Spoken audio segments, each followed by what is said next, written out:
It looks like a pretty good crowd today. No, you're fine, Gene.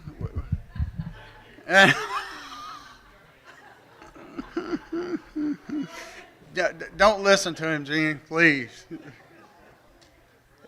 The divide gets bigger, doesn't it, right here? Yeah, that's right. I see that. I know it. This aisle seems to be growing. Huh?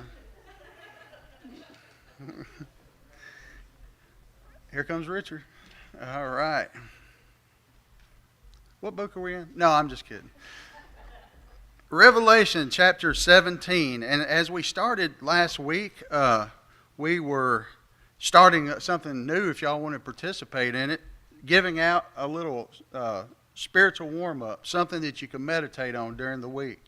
And we were taking it from Proverbs, so if you got something to write it down or type it into, here is the Proverbs for the day. Something to meditate on during the week.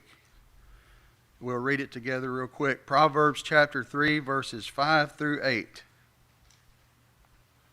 You can do this when you're gulping your coffee down or walking your dog or whatever you do.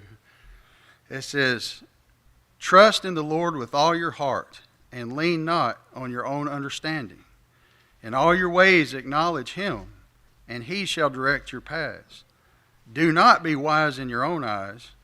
Fear the Lord and depart from evil. It would be health to your flesh and strength to your bones." Think about that during the week. That's another good one from the wise man Solomon. Well, today we're talking about Revelation chapter 17, and we'll be introduced to the great harlot here. And matter of fact, the very last verse of the chapter will define who that is. But let's start with chapter 1. "Then one of the seven angels who had the seven bowls came and talked with me, saying to me, 'Come, I will show you the judgment of the great harlot who sits on many waters, with whom the kings of the earth committed fornication, and the inhabitants of the earth were made drunk with the wine of her fornication.'" Anybody have a comment who they think this harlot may be? Somebody says Satan is one. Who else? Rome. Emily says Rome. Anybody else? Anybody? All right. Well, I believe it is Rome. I think we'll see that later, the great harlot. And some have taught that this is the apostate church. That's one view. And when you say apostasy, what does one think when you think about apostasy? Denied the faith.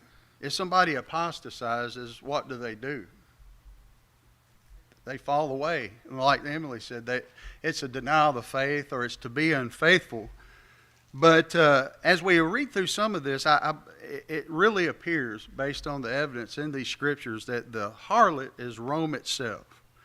Rome is the one that conquered kings to enter spiritual fornication through the form of emperor worship.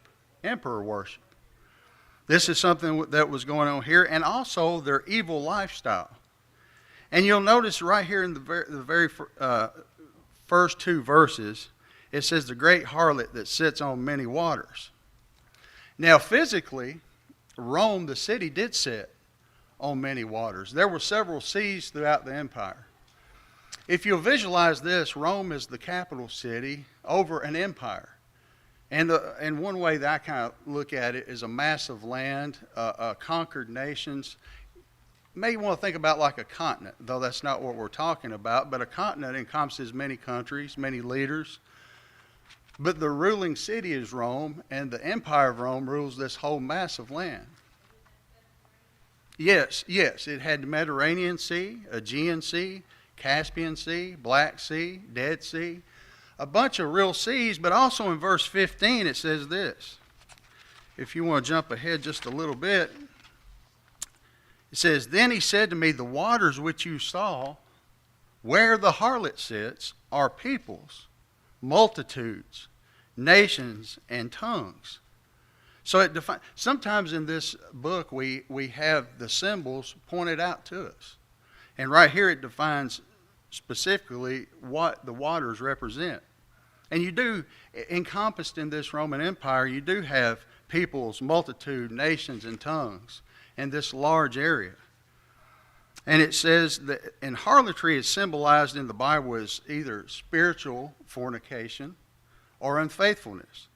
We see this in the minor prophet Hosea, in chapter 1 and verse 1, where he took a wife of harlotry, an unfaithful wife, as part of God's plan here. And this is the image here, the harlot, and the spiritual sins that had encompassed Rome. And of all books, since we started out with Proverbs, let's use Proverbs for a minute to think about this. Proverbs chapter 23, if you want to look at that, listen to this language. Proverbs 23, starting at verse 27. For a harlot is a deep pit, and a seductress is a narrow well. She also lies in wait as for a victim, and increases the unfaithful among men. This is describing a prostitute, a harlot, a seductress, somebody that lures men in, but it says that she lies in wait as a victim. We see that these are the things that Rome had done through further descriptions we'll see further. But I thought it was interesting as it continued in Proverbs there in 29. It says, who has woe? Who has sorrow? Who has contentions? Who has complaints? Who has wounds without cause? Who has redness of eyes? Those who linger long at the wine, those who go in search of mixed wine, do not look on the wine when it is red, when it sparkles in the cup. When it swirls around smoothly, at last it bites like a serpent and stings like a viper. Your eyes will see strange things, and your heart will utter perverse things. One of the image and symbolisms in the book of Revelation is wine. The wine of God is said to have been poured out in judgment. And it also speaks that this great harlot intoxicates the nations and the peoples with the wine of her fornication. These are allurements. Further imagery like this, look at Proverbs chapter 5, verses 3 through 5.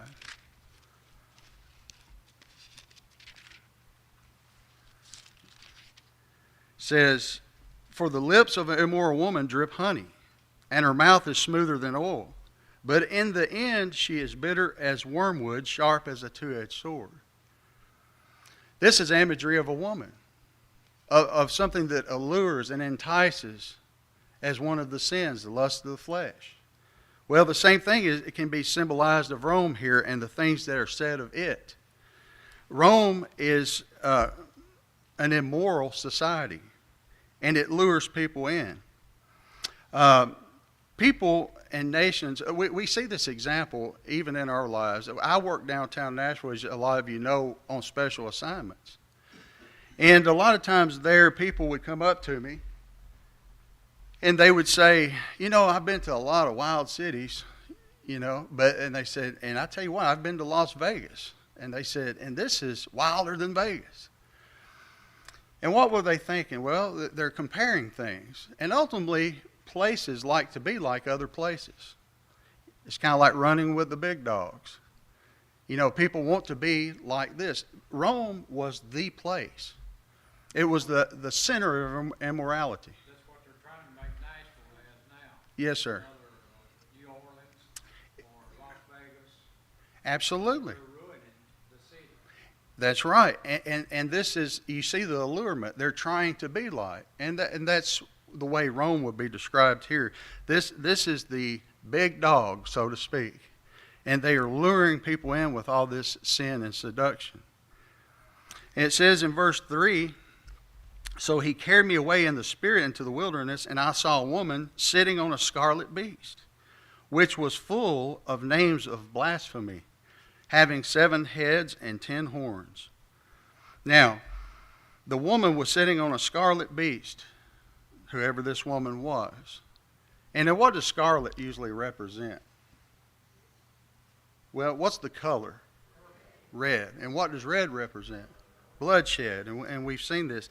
And it sits on 7 heads and 10 horns. Some say that this may symbolize perfect authority and complete power. That's what some people say. But the woman sits on the beast, and we saw in Romans 13 that there was things that appeared. It was the sea beast and the earth beast. And the sea beast was said to be this Roman Empire, this beast. And Rome, the harlot, is something that sits on the beast. And this is represented as Rome the city. It says in verse 4, the woman was arrayed in purple and scarlet, and adorned with gold and precious stones and pearls, having her hand a golden cup, full of abominations and filthiness of her fornication, and on her forehead a name was written, Mystery, Babylon the Great, the mother of harlots, and the abominations of the earth. So this is said to be the mother of all harlots. It is, and I believe it is. I believe it's talking about Rome right here, because as we discussed earlier, even at the beginning of the book, who was the message written to? Who was it written to? Specifically, the 7 churches of Asia. That's right. And so, it was written to the 7 churches of Asia. We're going back to understand the book of Revelation. To some degree, you have to go back and see the way that they were living and what they were going through. So, as one author put it, W.B. West Jr., through first century glasses. You have to go back.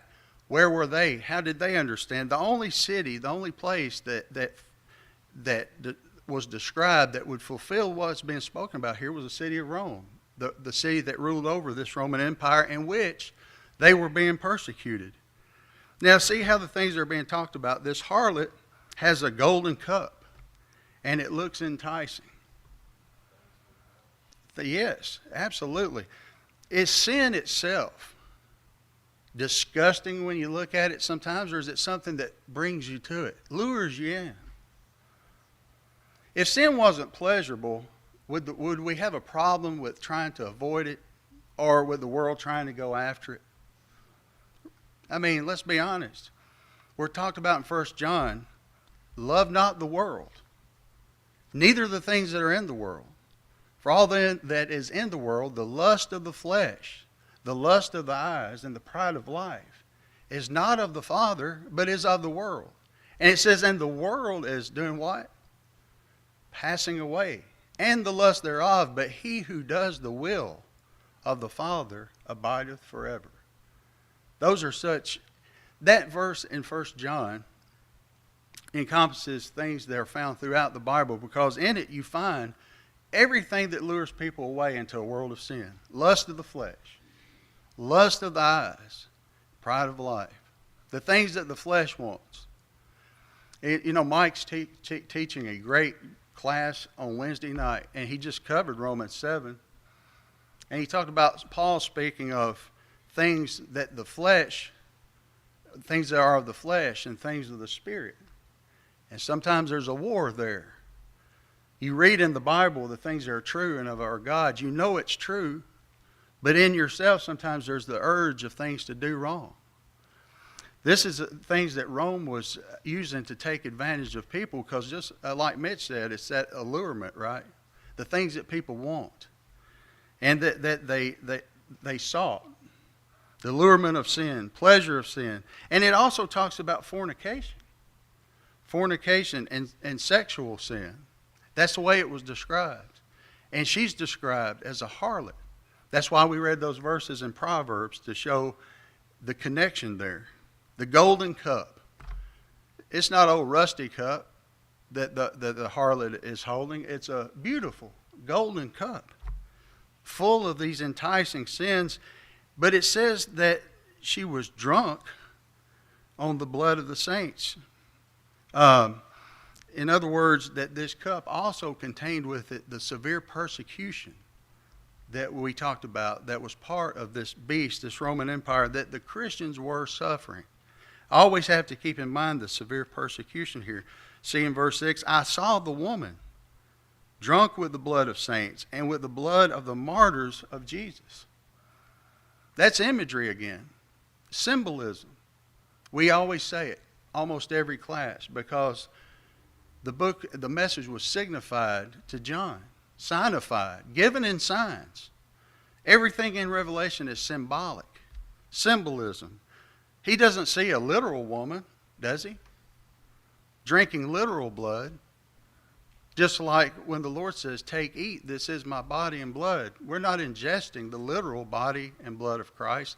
These symbolize things. We know that. In the same way, the woman is symbolically drinking the blood of saints out of this beautiful golden cup. And it said this, and when I saw her, I marveled with great amazement. Now, what would it mean to say you marveled at something? Yeah, surprised. What else? Sir? Be in awe of it. In wonder. Does this always mean that you're pleased with what you see? Okay, no. Because we see this even in the words of Christ. In 1 John 3:13 through 24, through the pen of John, he warns, marvel not if the world hates you. The message is this: don't be astonished and in surprise when people don't like you because you follow Christ. Do we see that today? You feel that, don't you? Absolutely, yes. It is true. No wonder the Bible says we are a peculiar people, which is, by the way, one of the hardest words for me to say. I get all tongue-tied when I say it, so I take it pretty slow. But anyway, yes, sir. Yes, sir. Yes, sir.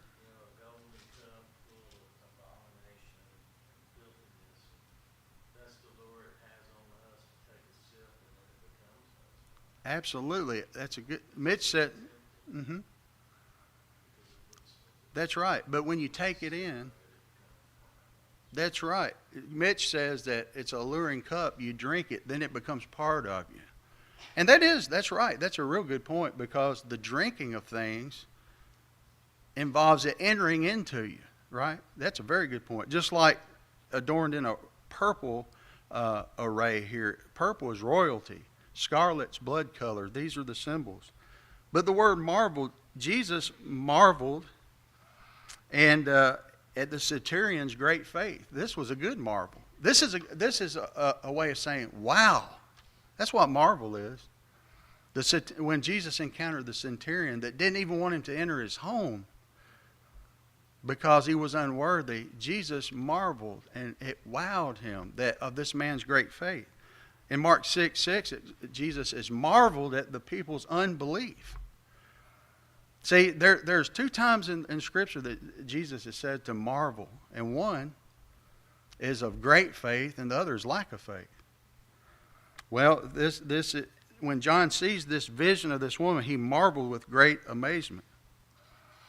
And it says, mystery, Babylon the Great, the mother of harlots and the abominations of the earth. Well, what's this Babylon being talked about? Babylon?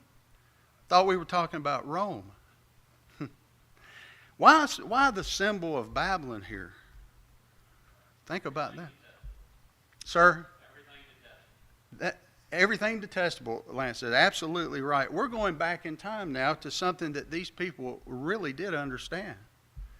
You know, Babylon took the Israelites into captivity. Great amazement was with the city of Babylon. People looked at it like they looked at Rome. What a power. All kinds of sins were part of the city. And it was used to punish God's unfaithful people. That's the way it is now. These big cities and stuff, they marvel at themselves because they think they can't fall. They think they can't be destroyed. And they're coming down. Absolutely. Richard said that they believe that they're too big to fall. It's the Titanic attitude, right? Absolutely. We see more of this later. That's a great point. It says, and Babylon was used to punish God's faithful people. Interesting. Not that Rome was, but in a way it was. Because Rome's going to be destroyed. And anybody who takes part in their activities would fall along with the empire. But have you ever thought about this? God is always in control. You hear that phrase a lot, God is in control. Babylon punished the people of God, God can use an evil nation or an evil person to accomplish his will. Have you ever thought about that? Babylon was no great city, yet it was the instrument of punishment to Israel. God is in control. By his providence, he can use any ways necessary to correct or punish people. Or any person. That's right. Providence of God is amazing. Look at Paul. Yes. You know, he used him. Absolutely. That gave me a little chills again there. Paul was used. The very person that was persecuting the church became one of the main instruments in the establishment of the church. What a turnaround. God's providence is amazing. And Rome won some of God's people over, no doubt, because he warned them back early with these churches not to take part in their deeds. But you know, some people, you've heard the phrase, if you can't beat them, what? Well, sure, some did. They said, well, you know what? I'm going to go this way, the easier path. And Jesus talks about that, the narrow way and the wide way. The path of least resistance is one that a lot of people will take. And these people were under severe persecution. But Rome was met with destruction. The same things that plagued Babylon plagued Rome with all the evil powers. And ultimately, what's the source of the evil that inflicts any person or any nation? Where does the root of it come from? Satan, that dragon. Absolutely. They display enticing sins and persecute God's people because they live in a different way. Their very lives judge the evil way that they live. Sometimes you don't have to say anything in order to make someone upset with you. Your very actions may. You know, by the things that you do or refuse to do, as opposed to what they do or refuse to do, may make their contention based on conscience. But it says in verse 7, but the angel said to me, why do you marvel? I will tell you the mystery of the woman and the beast that carries her, which has the 7 heads and the 10 horns.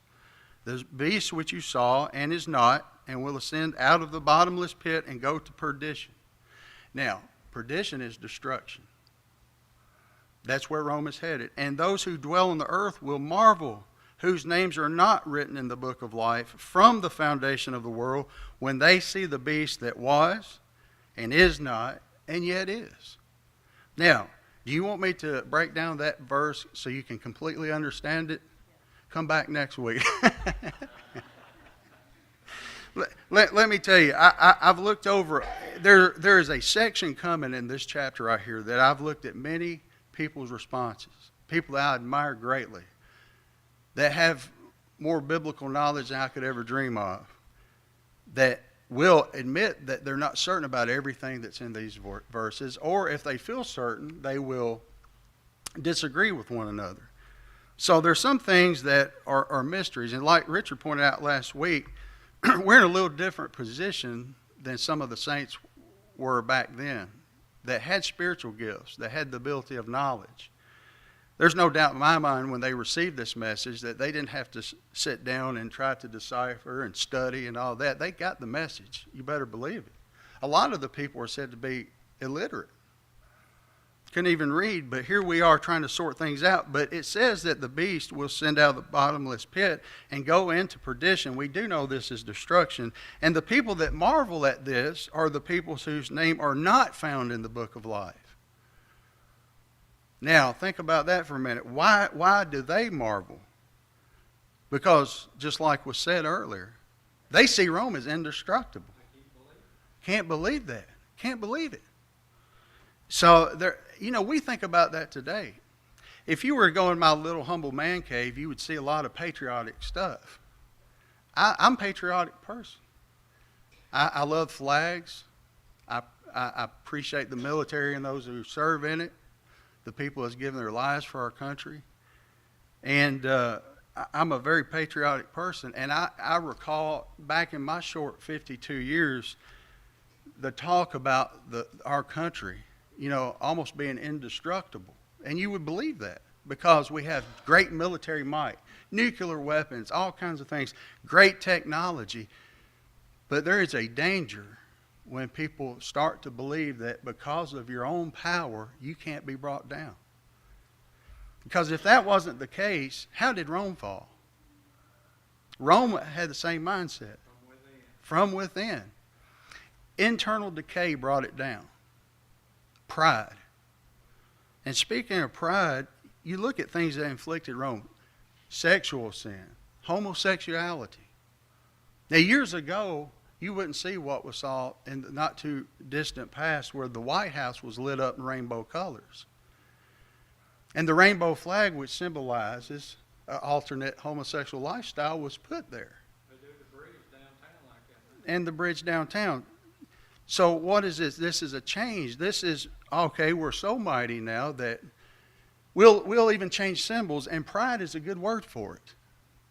Because when you try to assert the ways of God with your own ways, that's the height of pride. It absolutely is. So this was going on. We discussed the stings of the scorpions, and some people believe that that could have been the sexual disease of that time, back in earlier chapters. And the punishment, and you read back in Romans 1, I always go back to that because it said they received in themselves the penalty that was due. Richard talked about internal decay. If you go against the laws of God and go to the ways of the immoral people, you will suffer internally. An outside army won't have to invade you. You will collapse from within. But not only that, but they did suffer external people that came in because their guards were let down. They became complacent, became more interested in things of the world rather than other important things, and they had internal decay, they had outside forces, and ultimately they're not there. Were they too big to fall? Absolutely not. Where are they? They're gone. To perdition. That's the way the cities of our world is now. They're doing everything they can to entice people to bring them in, whether it be gay pride or whatever. And us people that are Christians, we suffer from it because all that stuff comes in on top of us. It does, and the world has a way of turning it and saying, you're the haters. Yeah, You hate people. that's what they're doing now. And that's not the case. God doesn't hate anybody. But there is a ultimate truth. And there will be ultimate justice. And God's always warned people of their devious ways. And this is the same here. But now we have a different view than they had. They were living it and being told it. We see it already happen. Rome is gone. The big dog did fall. It's not there. It says in verse 9, here is the mind which has wisdom. The 7 heads are 7 mountains on which the woman sits. Now, that's another indicator we're talking about the city of Rome because everyone knows through history Rome sits on how many hills? 7. The 7 hills of Rome. There are also 7 kings, and some people see this as nations or emperors. It says 5 have fallen, 1 is, and the other has not yet come. And when he comes, he must continue a short time. The beast that was and is not is himself also the 8th, and is of the 7 and is going to perdition. Is that clear? Well, some people have said that look at the book of Revelation in another way, says this, that the 7 kings are nations. And they start out with Egypt, with Assyria, Babylon, Greece, goes up to Rome, and looks at these as nations. My position more is that we're talking about emperors of Rome. Now, but then you have to decide which emperors are being talked about and where to start and how to end this series. And people, once they establish a position there, then there's usually a problem with it. So it's hard to determine exactly which is being talked about here.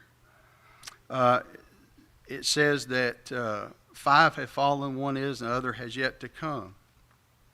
Well, I won't even get into the periods of times that certain emperors ruled Rome, but people have plugged in different things. But all to say is each has their particular issues there. So we'll stick with the principles that's being taught here. Some believe that the apostate church is part of this as well. Papal Rome, something that would rise in the future. And even though Rome did combine with Christianity and it resulted in a catastrophe and an apostate church, I don't believe that's what exactly is being referred to here, because even as we get to the end verse of this chapter, we'll be reminded that we're talking about the city of Rome again. Verse 12 says, the 10 horns which you saw are 10 kings who have received no kingdom as yet. Now, I don't know who they are. Some people surmise to what they might be. But it says that at this time they have not received a kingdom as of yet. Kings in the waiting, so to speak, or leaders. But they receive power for 1 hour as kings with the beast. They do receive power. And they combine so that they receive authority. And they join this beast, this Roman Empire. These are of one mind, and they will give their power and authority to the beast. Forces unite. That's basically what it's saying. They will unite with the beast, go along with it. These will make war with the Lamb, and the Lamb will overcome them.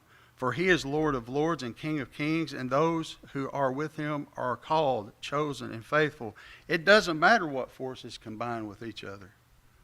Ultimately, it's going to be one winner, and it is the Lamb. And who is the Lamb? Christ. We heard that in our verse today. Behold, the Lamb of God that takes away the sins of the world. Remember, Revelation is a book of victory and overcoming. You endure, you overcome, you gain the victory. This was the message directed to these early Christians, suffering persecution that they desperately needed to hear, and the things that we need to hear and be able to prepare for in case the event arises.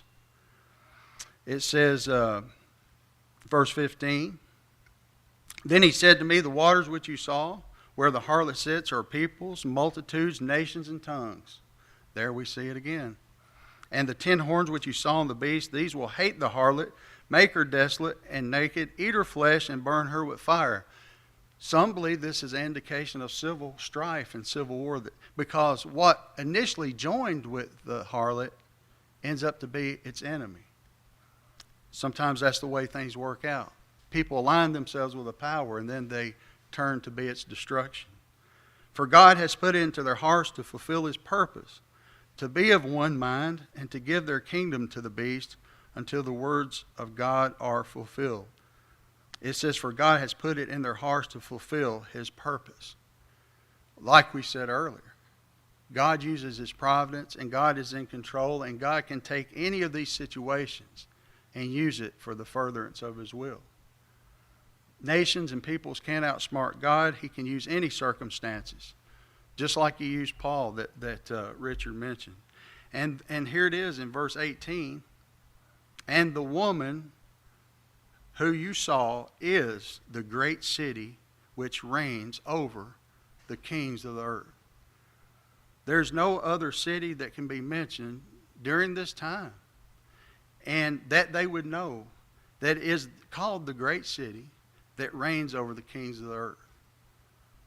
So I believe it is pretty clear that the harlot that's being signified here is the city, the one that sits on the 7 hills. And it is Rome. God is in control, and his will always be accomplished. Any comments? Somebody has to have something there. Throw something out. There you go, Mitch. You're not just yawning. It wasn't an hour. I know the state of Tennessee House and Senate voted that Black Lives Matter, gay pride flags cannot be flown, but the Confederate flag can because it's a historical flag versus hidden agenda flag. That's one step maybe in a good direction. Well, yeah, and the whole thing is this. We have to always keep this in mind, just like we should, just like Mike always teaches us. He's exactly right. We should start to pray for our leaders, no matter who they are. May not agree with them, or we need to pray for them. We have to, so that we may lead a what kind of life? quiet and peaceful life. Our prayers go out to them. We're never to hate anybody.